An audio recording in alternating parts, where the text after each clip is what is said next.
There are new questions tonight surrounding how much money it will take to keep roads and bridges like this one right here in good shape. Governor Mike Pence asking for $1 billion over 4 years for road and bridge repairs.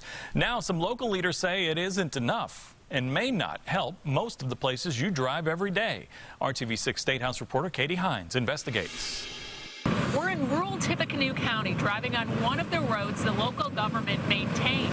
The president of the county's Board of Commissioners testified to lawmakers. He asked them for a permanent, long-term source of funding, and that's because he says the amount of money that's available to fix these roads is dropping.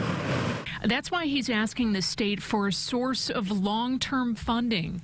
The funding has decreased as cars become more efficient, and the majority of the funding comes from the gas tax.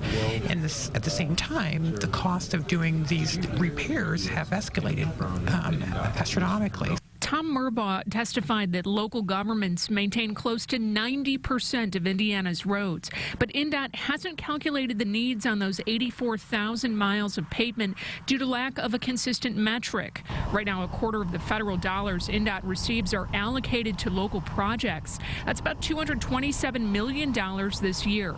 The agency also shares state gas tax revenue with local governments. And I firmly believe that INDOT working well with LPAs makes for a stronger Indiana. The chair of the Roads and Transportation Committee says there are options for local road funding in the short term. He says one includes setting aside money for block grants. The grants would require a local match and a plan to manage roads and bridges. We'd have difficulty passing a bill this year that didn't have something that gave locals, for one, a greater latitude to help themselves.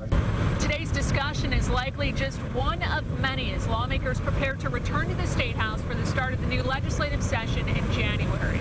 Reporting in Tippecanoe County, Katie Hines, RTV6. The INDOT commissioner confirms the state didn't call for any local road projects as part of its local public agencies program this year. She says INDOT owed $250 million carried over from past projects. And take note of this, an RTV6 exclusive with Governor Mike Pence talking road construction, the debate over gay rights in Indiana, and chaos in Washington. It airs Sunday morning at 8:30 on Indianapolis This Week with Rafael Sanchez, only on RTV6.